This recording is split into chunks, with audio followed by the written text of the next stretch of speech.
کریں تاکہ اللہ کا قرآن، قبلہ مفتی صاحب نے کو دوڑے ماں یہ نہیں پڑھنے، اللہ کا قرآن سنانا ہے یا نبی کا فرمان سنانا ہے. تو آپ توجہ کریں گے، دل کو کاسا بنا کر بیٹھیں گے تو پھر جو برتن میں آئے گا وہ چھلکتا بھی نظر آئے گا. پوری توجہ کریں گے. بسم اللہ. نحمدہ ونصلی ونسلم علی رسولہ الکریم، اما بعد فاعوذ باللہ من الشیطان الرجیم، بسم اللہ الرحمن الرحیم، وما ارسلناک الا رحمتا للعالمین، صدق اللہ مولانا العظیم وبلغنا رسولہ النبی الکریم، ونحن علی ذالک لمن الشاہدین والشاکرین، والحمد للہ رب العالمین. تمامی حضرات محبت کے ساتھ، ذوق کے ساتھ درود پاک پڑھ لیجئے. الصلاۃ والسلام علیکہ سیدی یا رسول اللہ وعلی آلکہ واصحابکہ یا حبیب اللہ. الصلاۃ والسلام علیکہ وعلی آلکہ واصحابکہ یا محمد رسول اللہ صلی اللہ تعالی علیہ وسلم. برادران ملت، سب سے پہلی گزارش یہ ہے کہ بندہ ناچیز کوئی عالم یا کوئی فاضل یا خطیب نہیں، ایک مدرسے کا ادنا سا طالب العلم ہوں. سبق سنانے کے لیے حاضر ہوا ہوں. آپ دعا فرمائیں خلاق کائنات مجھے صحیح سبق سنانے کی، آپ کو سننے کی اور ہم سب کو حق سن کر سمجھ کر عمل کرنے کی اللہ توفیق عطا فرمائے. اس کے بعد دوسری گزارش یہ ہے کہ آج کی یہ خوبصورت تقریب سعید ویلفیئر کے جن نوجوانوں نے بڑے محبت، ذوق، شوق، عقیدت کے ساتھ سجائی ہے، بارگاہ لم یزل میں دعا ہے اللہ کریم ان نوجوانوں کے جذبوں کو سلامت رکھے اور انہیں صحیح معنوں میں آقا کریم علیہ السلام کا غلام بنا دے. آج کے سٹیج پر میری جماعت کے کثیر تعداد میں علماء بھی تشریف فرما ہیں، ثناخانی مصطفیٰ بھی اور بالخصوص نقیب محفل کامران فاروق بھی تشریف فرما ہیں. میں نے ان سے گزارش کی تھی، چونکہ میں طالب علم ہوں، طالب علم کا کام ہوتا ہے سبق پڑھنا پڑھانا، صبح میں نے یہی کام کرنا ہوتا ہے. آپ کی بھی محبت دوستوں کی کہ ٹائم پر آپ نے مجھے ٹائم دے دیا، تو میرا خیال یہ ہے کہ کوشش کروں گا میں 20 منٹ ہیں، 10 منٹ سے باقی 10 بجنے سے، تو کوشش کروں گا 10:15 تک انشاءاللہ العزیز میں اپنا گفتگو اور جو کچھ میرے ذہن میں حاضر ہے میں عرض کر کے بات کو ختم کروں گا. بس آپ سے 2 چھوٹی سی درخواستیں ہیں. ایک، کوئی دوست ننگے سر نہ بیٹھے، جن کے پاس کپڑا موجود ہے وہ سر کو ڈھانپ کر بیٹھیں، ادب کے ساتھ بیٹھیں. یہ پاکیزہ محفل ہے، جتنا ادب سے بیٹھیں گے اللہ کریم اتنا ہی زیادہ فیض عطا فرمائے گا. اس کی وجہ جہاں تک میں سمجھ سکا ہوں کہ آج ہم ایسی خوبصورت محافل میں شریک ہوتے ہیں، لیکن اس کے فیوز و برکات جس طرح حاصل ہونے چاہیے حاصل ہوتے نہیں. اس کی وجہ کیا ہے کہ ہم آداب محفل سے شناسا نہیں ہوتے. اس لیے میں عرض کروں گا جتنے بھی سٹیج کے وارث ہیں وہ نوجوانوں کو، بچوں کو بتایا کریں کہ محبوب کی بارگاہ میں بیٹھنے کے آداب کیا ہوتے ہیں. اگر ایک بات میں پہلے عرض کر دوں، موضوع تو نہیں تھا کہ میں عرض کرتا لیکن بات آ گئی. قرآن مقدس کا مطالعہ کریں تو اللہ تبارک و تعالیٰ نے اپنی بارگاہ میں حاضری کے آداب کہیں بیان نہیں کیے. جہاں بھی بیان کیے تو میرے مصطفیٰ کی بارگاہ کی حاضری کے آداب بتائے. اب اس پر بے شمار قرآن مقدس کی آیات موجود ہیں، میں ان میں نہیں پڑھنا چاہتا. جب احادیث کا مطالعہ کرتا ہوں تو اس میں بھی اللہ تعالیٰ نے جو سب سے اہم سبق دیا وہ بارگاہ مصطفی کا ادب ہے. صرف تھوڑا سا ایک حصہ اس حدیث کا عرض کروں گا جس کو امام بخاری، امام مسلم بلکہ تمام صحاح ستہ کے محدثین نے بڑی تفصیل کے ساتھ بیان کیا ہے. سیدنا فاروق اعظم رضی اللہ تعالیٰ عنہ آپ ارشاد فرماتے ہیں، ہم حضور کی بارگاہ میں بیٹھے تھے، اچانک ایک آدمی آ گیا، سفید لباس پہنا ہوا تھا، کالے رنگ کے بال تھے. حضور کی بارگاہ میں آ کے ایسے 2 زانو ہو کے بیٹھا، اس ندہ رکبتیہ الی رکبتیہ، جیسے ہم اتحیات میں 2 زانو ہو کے بیٹھتے ہیں ایسے آ کے حضور کی بارگاہ میں بیٹھ گیا. اب سیدنا فاروق اعظم فرماتے ہیں میرے دل میں یہ بات کھٹک رہی تھی کہ یہ بندہ ہے کون. اگر مدینہ شریف کا ہوتا تو کوئی تو جانتا، اور اگر دور کا ہوتا تو اس کے اوپر گرد و غبار کے آثار ہوتے، مٹی کے آثار ہوتے، کچھ بھی نہیں ہے، صاف ستھرا لباس، صاف ستھرے بال، صاف ستھرا چہرہ۔ تو میرے دل میں یہ بات کھٹک رہی تھی۔ اب وہ حضور کی بارگاہ میں کچھ سوال کرتا ہے، یا رسول اللہ علیہ السلام بتائیے ایمان کس چیز کا نام ہے، اسلام کس چیز کا نام ہے، احسان کس چیز کا نام ہے، قیامت کب آئے گی، علامات قیامت کب آئے گی، یہ ساری تفصیل کتب احادیث کے اندر موجود ہے۔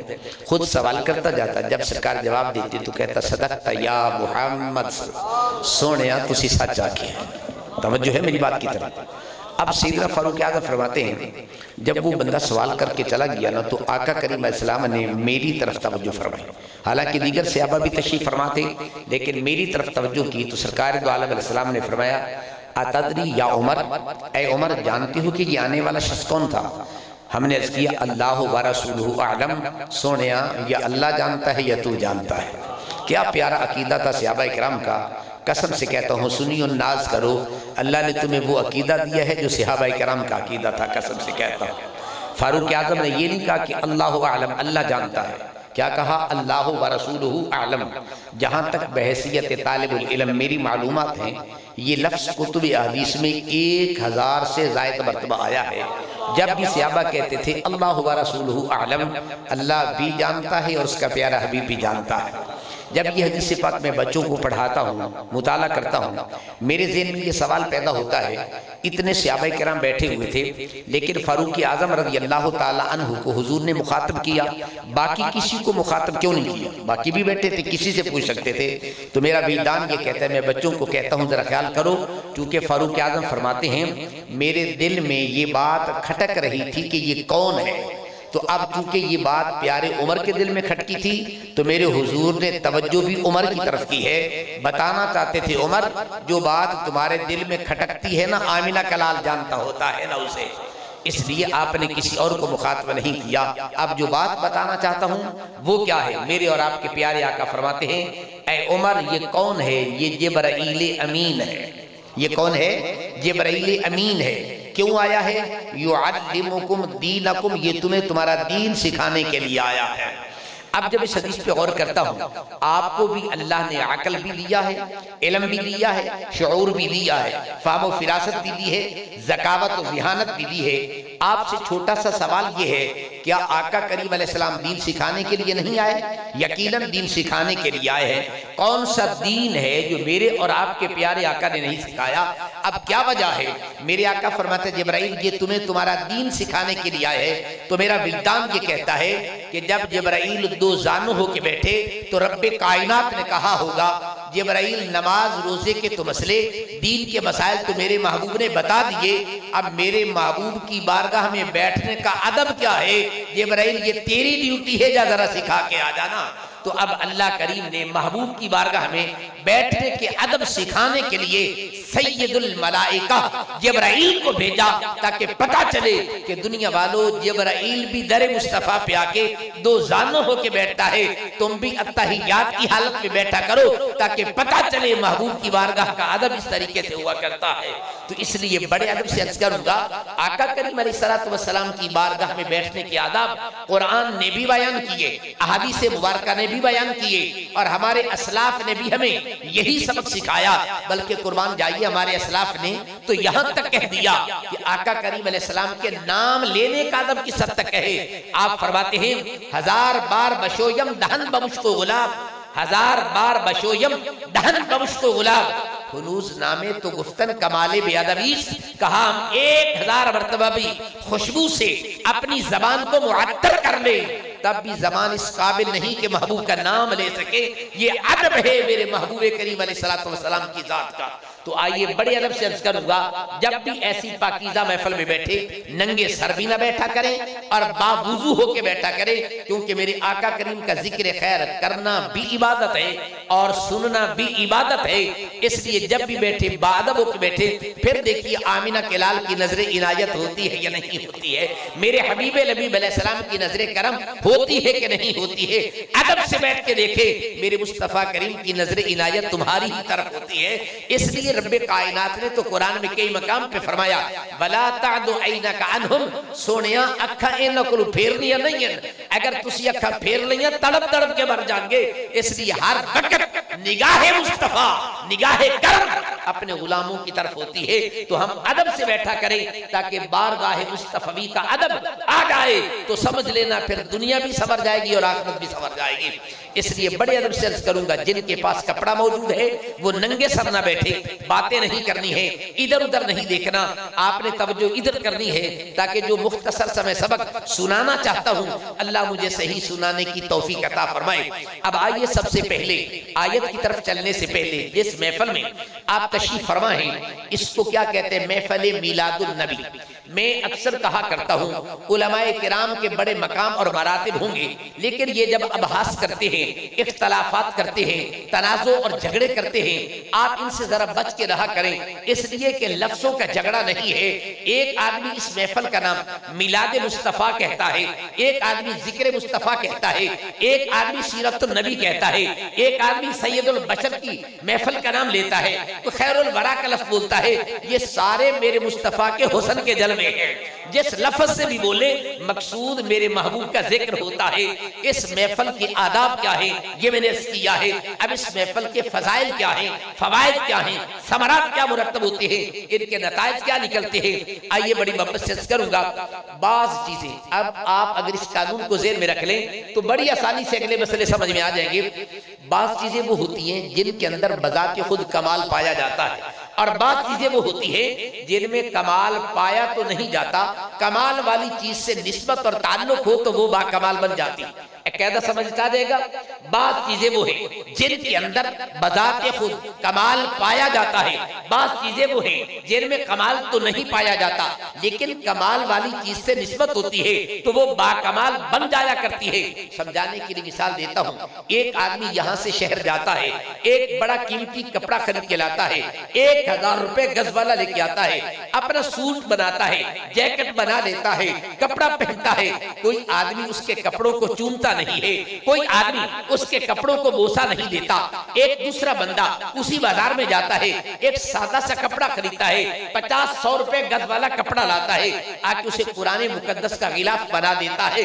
جب آپ قرآن پاک اٹھائیں گے تو کیا کریں گے؟ سب سے پہلے کپڑے کو چومیں گے، سب سے پہلے کپڑے کو بوسا دیں گے۔ میں نے کہا مولا وجہ کیا ہے؟ اس بندے نے کپڑا پہنا، بڑا قیمتی کپڑا پہنا ہے، اعلیٰ قسم کا ہے، اسے تو نہیں چومتے، اسے کیوں چومتے ہیں؟ کہا تمہیں پتہ نہیں ہے اس کپڑے کا تعلق بندے کے ساتھ ہے، اس کا تعلق قرآن کے ساتھ ہے۔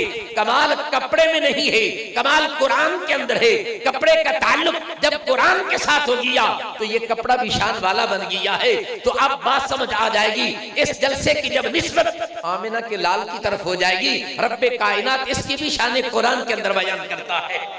اس لیے اس جلسے میں کمال نہیں ہے، جلسے کی نسبت میرے مصطفیٰ کی ذات کی طرف ہو جاتی ہے۔ جس شے کی نسبت میرے حضور کی طرف ہو جائے، رب کائنات تو قسمیں اٹھاتا ہے، لا اقسم بہذا البلد وانت حل بہذا البلد۔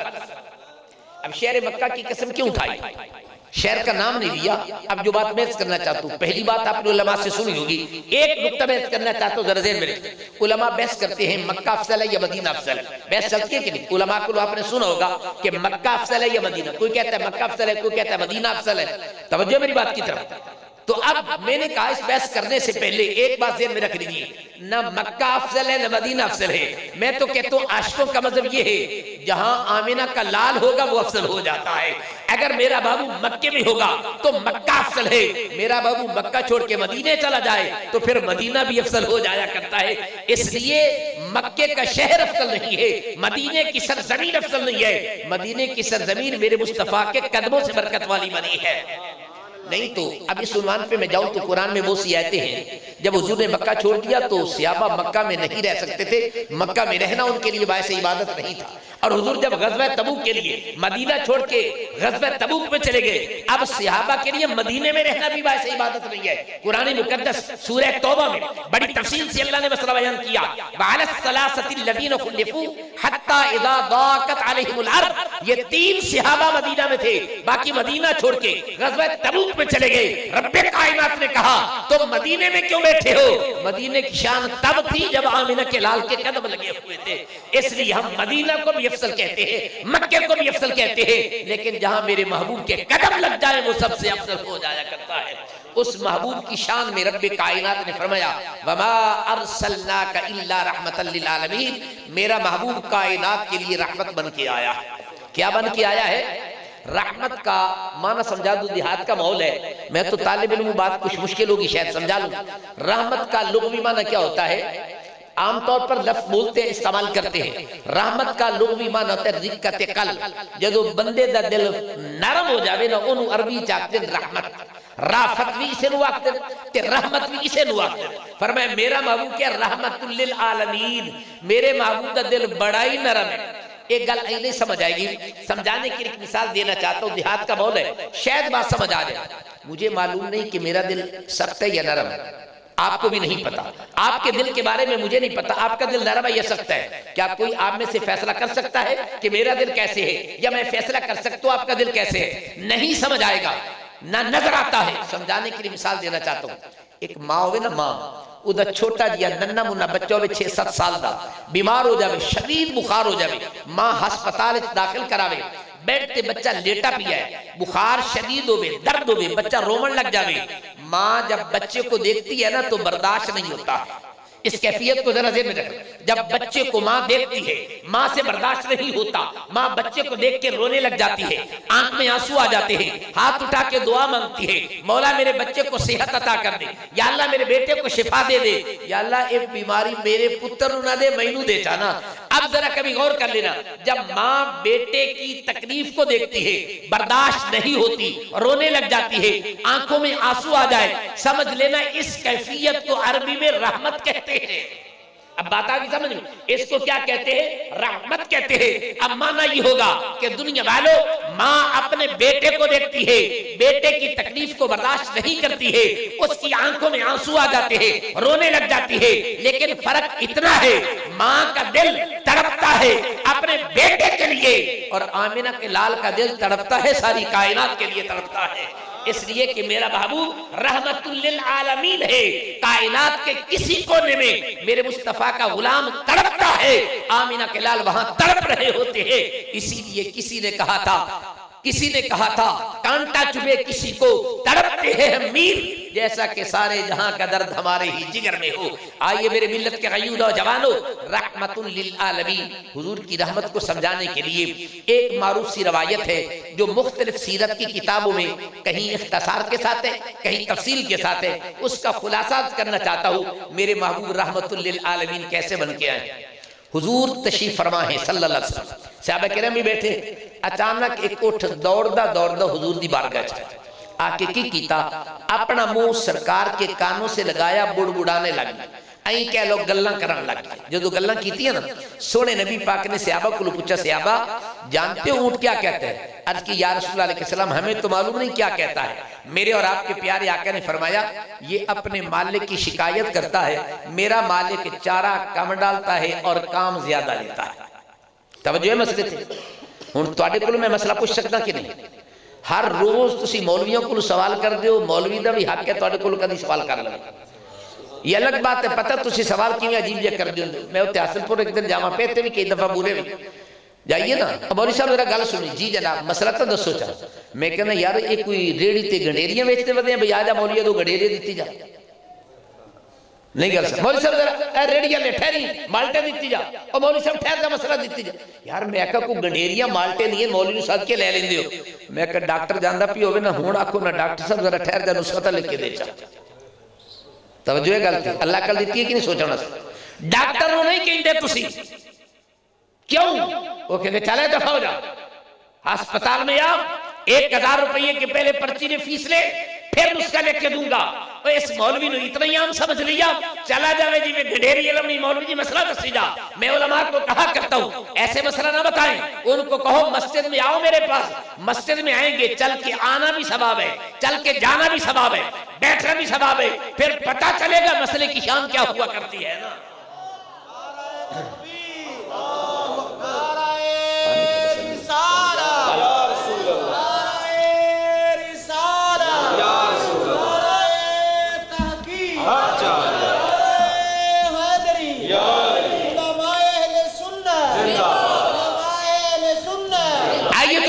فکر دیتا ہوں عالم کو بھی چاہیے اپنے منصب کا خیال کرے, اور آپ کو بھی چاہیے کہ عالم کے منصب کو دیکھیں کیا اس کو اسی طریقے سے بلایا جاتا ہے جیسے ریڑی والے کو بلایا جاتا ہے.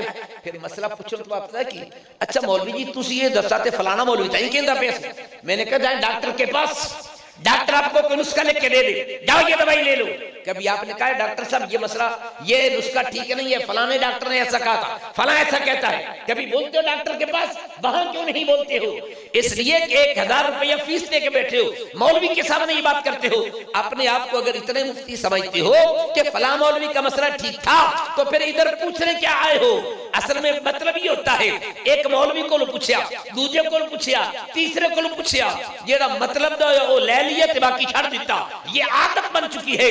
میرے ملت کے غیور نوجوان نہیں آئیے میں تمہیں دعوت فکر دینا چاہتا ہوں, عالم کے منصب کو بھی دیکھیں اور مسئلے کی نوعیت کو بھی دیکھیں. عالم کی بات مانیں گے تو تب کامیاب ہوں گے, جب عالم کی بات نہیں مانیں گے تو کامیاب بھی نہیں ہوں گے.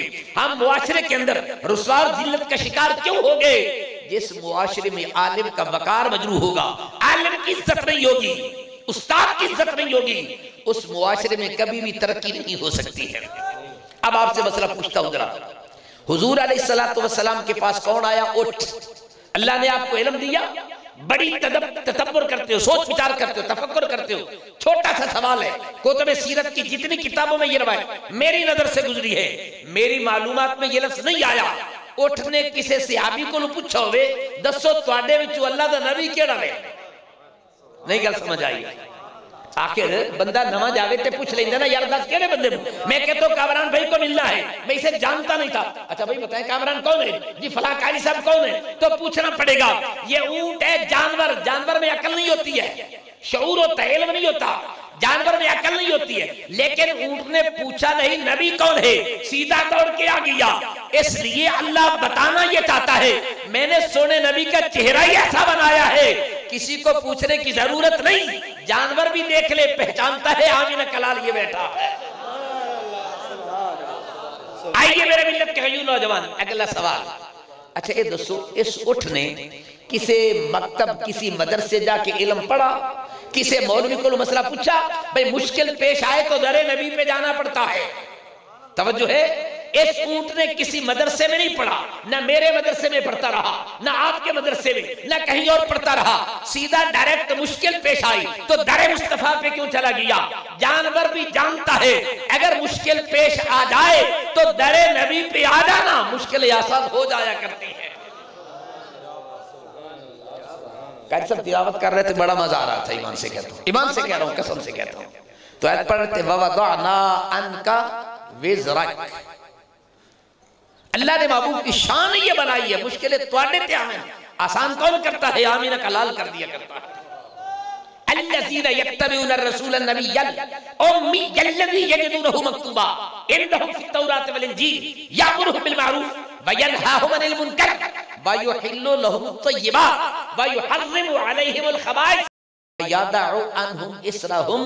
فرمایا میرے نبی دی شان تورات چاہیے, انجیل چاہیے, قرآن چاہیے, مشکل تواڈے تے آوے, مشکل کشا میرا نبی بن کے آیا ہے. توجہ ہے, اونٹ کا پہلا مسئلہ اس نے کسی سے نام نہیں پوچھا اللہ کا نبی کون ہے. نمبر 2 اس کو مسئلہ کس نے بتایا.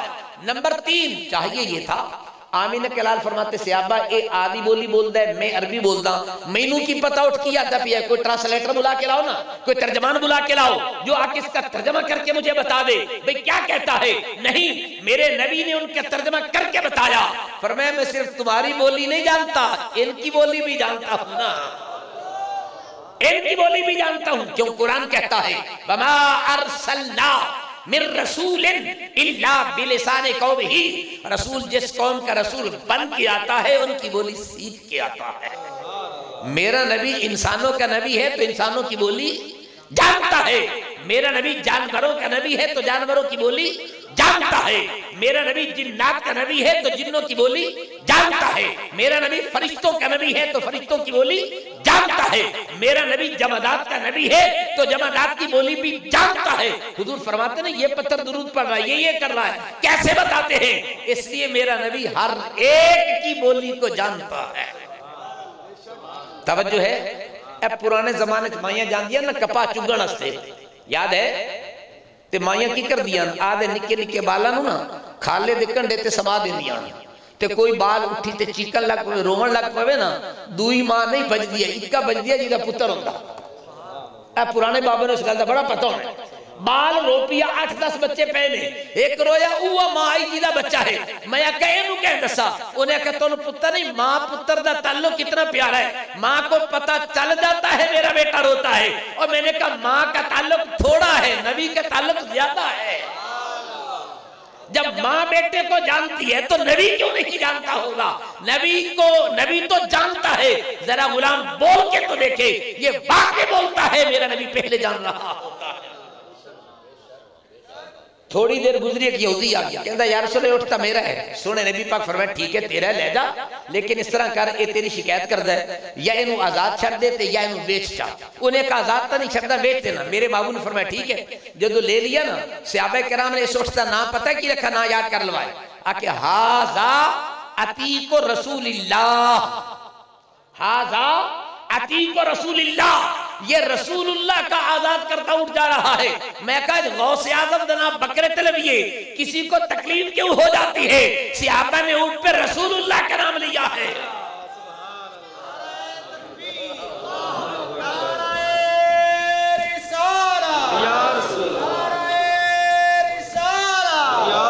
صحابہ فرماتے ہیں جیڑی فصل اچھے چلا جاوے نا جیڑی کھیتی ہے فرمایا دوجہ نہ لو یہ فصل زیادہ ہو جاتی ہے۔ اب میں نے عالم تصورات میں اونٹ سے سوال کیا، اونٹ ذرا یہ تو بتا جب تو پہلے جاتا تھا فصل میں برکت نہیں ہوتی تھی اونٹ کیوں ہو جاتی ہے؟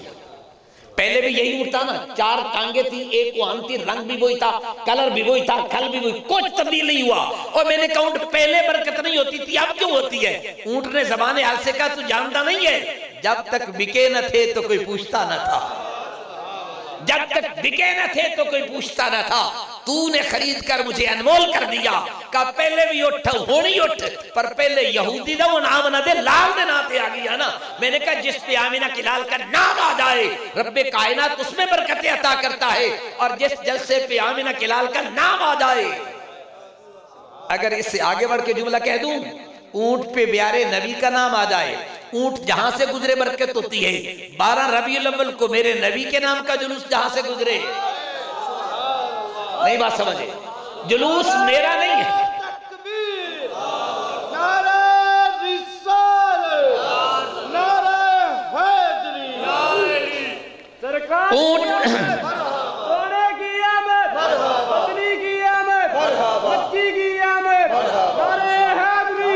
جلوس میرا نہیں تیرا نہیں ہے، جلوس آمینہ کے لال کا ہے۔ اگر اونٹ پہ نبی کا نام آئے تو جہاں سے گزرے برکتیں ہوتی ہے، جس جلوس پہ سونے نبی کا نام آ جائے، جس گلی سے گزر جائے اللہ اس میں بھی برکتیں عطا کر دیتا ہے۔ وما ارسلناک، اب ایک اور بات عرض کرنا چاہتا ہوں، رحمت مصدر ہے۔ عربی گرامر کا اصول یہ ہے کہ مصدر کا جو مفہوم ہوتا ہے اس کا خارج میں وجود نہیں ہوتا، یا تو فاعل کے ضمن میں ہوتا ہے یا مفعول کے ضمن میں۔ اب رحمت کا معنی کیا ہوگا؟ راحم، رحم کرنے والا۔ کیا ہوتا ہے؟ رحم کرنے والا۔ توجہ میری بات کی طرف، جدو مصدر کا ترجمہ کریں گے نا یا تو یہ مبنی للفاعل کے معنی میں ہوگی راحم، یا مبنی للمفعول مرحوم کے معنی میں ہوتی ہے۔ اب دو چیزیں، ایک رحم کرنے والا، ایک جس پر رحم کیا جائے۔ رحم کرنے والے کو عربی میں کہتے ہیں راحم، اور جس پر رحم کیا جائے اس کو کیا کہتے ہیں؟ مرحوم۔ توجہ ہے مسئلے تھے۔ اب رحم کرنے والا پہلے ہوتا ہے، جس پر رحم کیا جائے وہ بعد میں ہوتا ہے۔ اے گل اگر میں سمجھا رہی نا تو انشاءاللہ میری گفتگو دا محاصل سمجھ آ جائے گا۔ ذرا غور کریں، رحم کرنے والا پہلے اور جس پر رحم کیا جائے وہ بعد میں ہوتا ہے. گل سمجھ آ جائے گی؟ نہیں میں سوکھی مثال دے تاکہ گل سمجھ جائے. ماں پیو اپنی اولاد واسطے رحمت ہے کہ کوئی نہیں؟ ماں پیو پہلے تے اولاد. ہن تو گل سمجھ آ جائے گی کہ یہ بھی کدی ہویا اولاد پہلے جب میں ماں پیو پیچھے آوے؟ ہو سکتا ہے؟ نہیں ہو سکتا. گل سے توجہ کرائے. رحم کرنے والا پہلے، جس پہ رحم کیا جائے وہ ہوتا ہے بعد میں. ماں پیو رحمت ہے اولاد واسطے، ماں پیو پہلے اولاد بعد. استاد رحمت ہے شاگرد واسطے، استاد پہلے شاگرد بعد. پیر رحمت ہے مرید واسطے، پیر پہلے مرید بعد. اب ذرا غور کرائے. ماں باپ رحمت ہے اولاد کے لیے، ماں پیو پہلے اولاد بعد میں ہے. استاد رحمت ہے، استاد پہلے شاگرد بعد میں ہے. پیر رحمت ہے، پیر پہلے مرید بعد میں. آمنہ کلال رحمت ہے ساری کائنات کے لیے. میرا خیال بات نہیں سمجھا سکتا. آمنہ کلال رحمت ہے العالمین ساری کائنات کے لیے. ساری کائنات بعد میں ہوگی، آمنہ کلال پہلے. توجہ ہے. اب ایک فلسفے کا قانون سمجھانا چاہتا ہوں.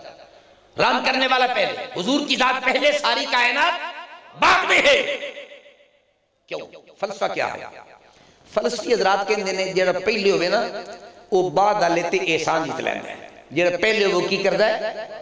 بعد والے پر احسان جت لاتا ہے. اے تسی جاتے طرح دیو نا تونوں مثال سوکھی سمجھ آئے گی. پنڈ وچ ایک بندہ ہے آدھے گھر وچ امب دا بوٹا لاندا ہے. امب دا بوٹا لاون تو بعد کدے ٹر جاندا ہے. پیچھے دا پتر ہے اونوں پانی لیندا ہے، گوڈی کردا ہے، نگرانی کردا ہے، حفاظت کردا ہے، سارا خیال کردا ہے. او دا پیو آ گیا واپس. امب لگے کھلوتے گرمیاں دے دن امب تھلے بیٹھ کے روٹی کھاون لگے. امب دے قریب بیٹھے تھلے بیٹھے ویکھا امب بڑے سونے لگے تے پیو نے پتر نوں آکھیا جا پتر امب توڑ کے لے آ پکھاویے. وہ امب توڑ کے لے آیا تے پیو آکھن لگا ویکھ پتر میرا کیڑا احسان ہے، اگر میں بوٹا نہ لاواں تو امب کتوں کھاویاں. توجہ گل تے اے جٹ کی مثال دینا پیا بھئی تاکہ گل پنڈ والے بچہ نوجوانوں نے سمجھ آ جائے. ہے توجہ؟ انہیں آکھا گل سن میں بوٹا نہ لاواں امب کتوں کھاویں میرا احسان ہے. پتر بولا ابا تیرا احسان نہیں میرا احسان ہے. آکھے کیوں؟ تو تا بوٹا لاتے واگیو میں پانی نہ لاواں تو امب کتوں بنیا دس. توجہ ہے؟ سکھا جی ٹھیک ایک گلہ کریں پہ اتو ہوا بولی. وہ سکھا جی میں لوریاں نہ دے موں تو بوٹا کتوں بنیا دس. یہ آجے گل کرنی پہ سورج بولو سکھا چپ کرے ہوا. اگر میں اس کو لائٹیں نہ مارتا گرمی نہ دیتا تو یہ آم کیسے پکتے تھے. توجہ مثال سے بھئی باپ بھی احسان جتلاتا ہے کیونکہ باپ پہلے بوٹا بعد میں ہے. بیٹا بھی احسان جتلاتا ہے کیونکہ بیٹا پہلے بوٹا بعد میں ہے. بھئی سورج بھی احسان جتلاتا ہے، سورج پہلے بوٹا بعد میں ہے. ہوا بھی احسان جتلاتی ہے کیونکہ ہوا پہلے ہے بوٹا بعد میں ہے. تو پہلے والا بعد والے پر احسان جتلاتا ہے. اگر کوئی میرے نبی سے پہلے ہوتا، اگر کوئی میرے نبی سے پہلے ہوتا وہ احسان جتلاتا نبی پر. اللہ نے کہا میرا نبی پہلے ہوگا، ساری کائنات بعد میں ہوگی. اس لیے میرے نبی کا ساری کائنات پر احسان ہے، کسی کا میرے نبی پر احسان نہیں ہو سکتا ہے. اس لیے فرمایا رحم کرنے والا پہلے ہوتا ہے اور جس پہ رحم کیا جاتا ہے وہ بعد میں ہوتا ہے. وَمَا أَرْسَلْنَاكَ إِلَّا رَحْمَةً لِلْعَالَمِينَ. میں نے اپنے محبوب کو ساری کائنات کے لیے رحمت بنا کے بھیجا ہے. اب حضور دنیا میں آئے، حضور دنیا میں تشریف لائے. تفصیل میں نہیں جانا چاہتا، ایک بات عرض کرنا چاہتا ہوں.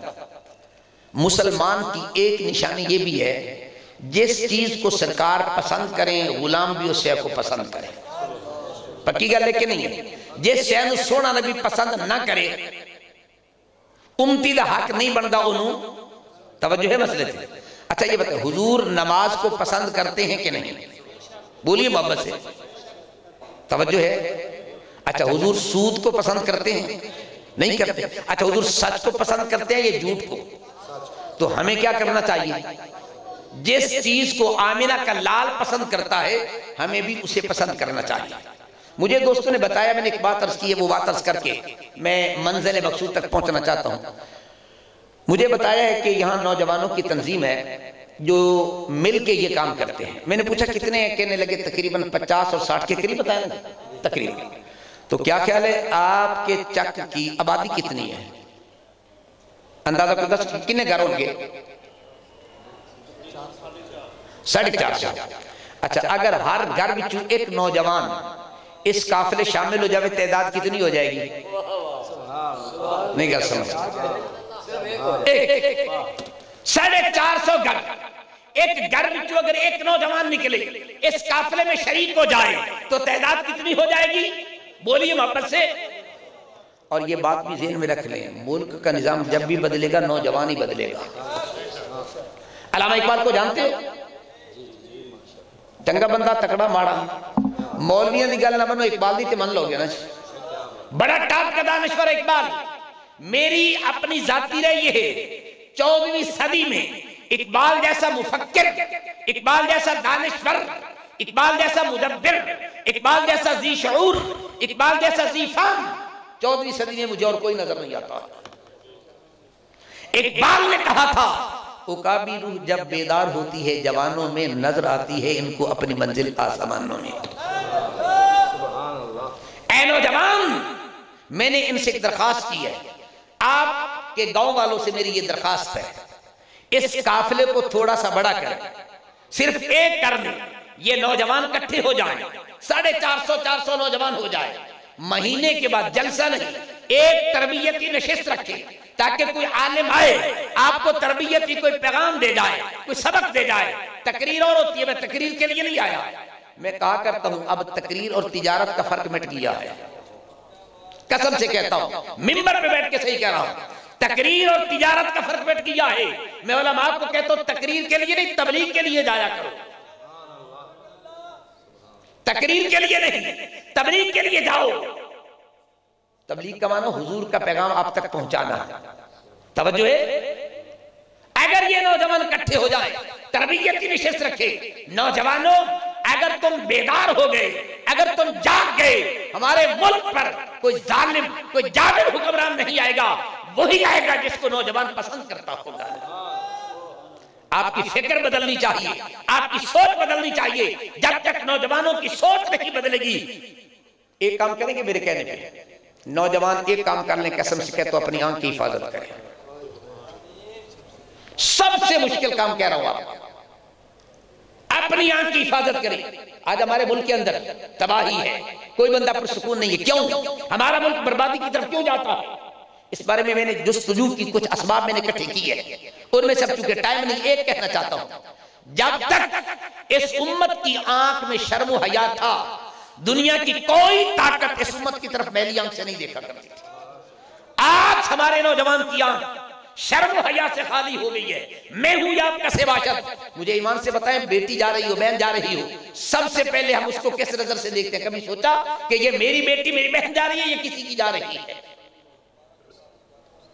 نوجوانوں بڑے ادب سے کہنا چاہتا ہوں، جلسے میں بیٹھ لینا کوئی کمال نہیں ہے، چندہ کر کے محفل کرا لینا کوئی کمال نہیں ہے، اپنے کردار میں تبدیلی کرنا یہ سب سے مشکل کام ہے۔ آنکھ میں شرم و حیا پیدا کر۔ تاریخ کی 2 مثالیں آپ کے سامنے رکھنا چاہتا ہوں۔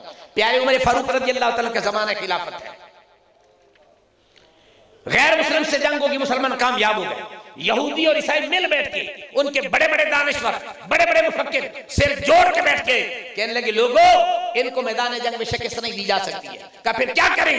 کہا ایک کام کرو، کہا ان کی فوج آ رہی ہے، شہر حمص کے اندر لڑکیاں کھڑی کر دو، کسی نے نیکر پہنی ہو، کوئی ننگی ہو، کسی کا بازو ننگا ہو، کسی کے بال بکھرے ہو، ان کو کھڑا کر دو۔ 2.5 میل کا شہر حمص کا لمبا بازار ہے۔ فوج کا سپہ سالار نوجوانوں کو کہتا ہے، فوج کو کہتا ہے ایک آنکھ گھوڑے کے ایک کان پر، دوسری آنکھ دوسرے کان پر، ادھر ادھر نہیں دیکھنا۔ 2.5 میل کا بازار کراس کیا، جب گزرے تو سپہ سالار نے پوچھا بتاؤ بازار کیسا تھا؟ کہا ہمیں پتہ نہیں ہے، جنگل سے گزر کے آئے ہیں یا بازار سے گزر کے آ رہے ہیں۔ یہود و نصارہ نے کہا سن لو، اس قوم کو شکست نہیں دی جا سکتی ہے، اس لیے کہ ان کی آنکھ میں شرم و حیا موجود ہے۔ نمبر 2، سلطان صلاح الدین ایوبی علیہ الرحمہ جنگ کر رہا تھا، 2 عورتیں پکڑی گئی، 2 لڑکیاں عیسائیوں کی جاسوسی کرتی ہوئی پکڑی گئی، پکڑ کے ایوبی کے سامنے پیش کیا۔ آپ نے جنگی قانون کے مطابق تفتیش کی، تفتیش کرنے کے بعد کہا تم ہماری مہمان ہو، ہمارے پاس ٹھہرو تو مہمان بنا کے رکھیں گے، جانا چاہو تو ہمارے مجاہد چھوڑ کے آئیں گے۔ انہوں نے کہا ہم جانا چاہتی ہے۔ آپ نے 4 مجاہدین کی ڈیوٹی لگائی، فرمایا جاؤ ان کو چھوڑ کے آؤ۔ 4 مجاہد جا رہے ہیں، شام کا ٹائم ہو گیا، 2 خیمے لگائے، ایک خیمے میں 2 لڑکیاں ہیں، ایک میں 4 مجاہد ہیں۔ اب وہ لڑکیاں رات کو دیکھتی ہیں مسلمان کردے کی نے، دیکھا تو ان 4 میں سے کوئی نفل پڑھ رہا تھا، کوئی قرآن کی تلاوت کر رہا تھا۔ صبح کا ٹائم ہوا، لڑکیاں مجاہدین کو کہتی ہیں تم کس کے بنے ہو؟ پتھر کے بنے ہو، گوشت کے بنے ہو، مٹی کے بنے ہو، کس بلا کے بنے ہو؟ ہم جیسی حسن کا پیکر کسی کے سامنے بیٹھتے ہیں دل مچل جاتا ہے، اور تم نے دیکھا ہی نہیں۔ تو ان لوگوں نے جو جملہ کہا نوجوانوں دل کی تختی پہ نوٹ کریں، دماغ میں محفوظ کریں، خود یاد رکھیں، بچوں کو بتائیں۔ ان نوجوانوں نے کہا سنو، جن نگاہوں نے حسن مصطفیٰ دیکھا ہے، جن نگاہوں نے حسن مصطفیٰ دیکھا ہے، پھر وہ نگاہیں ادھر ادھر نہیں دیکھا کرتی ہے۔ آج کا نوجوان حسن مصطفیٰ کو تو دیکھے، حسن مصطفیٰ کو دیکھے۔ آپ کہیں گے کہاں ہے؟ کامران بھائی بات کر رہے تھے، میں سن کے محظوظ ہو رہا تھا، بڑی محبت کی بات کی۔ کون سی کتاب لے کے آئے؟ اے توجہ ہے میرے مسلمان بھائی، توجہ سے کہنا چاہتا ہوں، قرآن پاک بسم اللہ کی بات سے لے کر والناس کی سین تک حسن مصطفیٰ ہے۔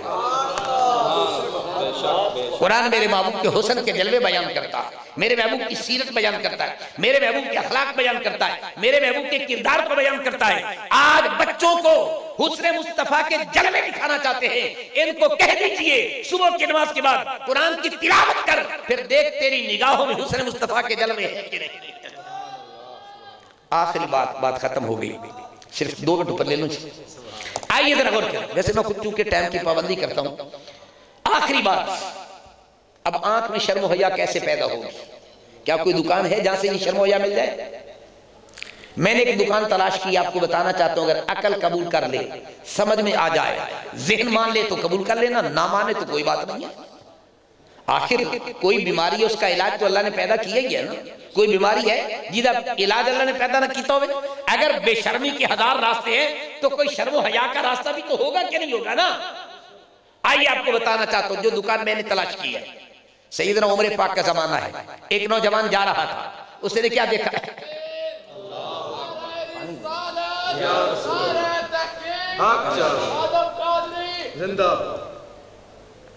آئیے توجہ سے سنیں، میرے ملت کے غیور نوجوان سوچیے کیا کرنا چاہتا تھا۔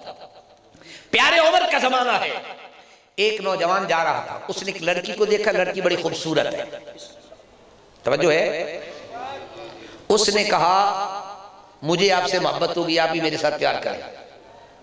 لڑکی بڑی شریف زادی تھی، خوبصورت بھی تھی، شریف بھی تھی۔ اس نے کہا کوئی گل نہیں، بندے نو بندے نہ پیار ہو جاتا ہے، ایک قدر ہولا ہے، اگر تو میرا سچا عاشق ہے، ایک شرط مان۔ اس نے کہا عاشق کئی شرط مان جاندے تو ایک دن آ لینا۔ اس نے کہا اکا کافی، اس نے کہا کیا؟ اس نے کہا سن لے، ماننا پڑے گا۔ کہا مانوں گا؟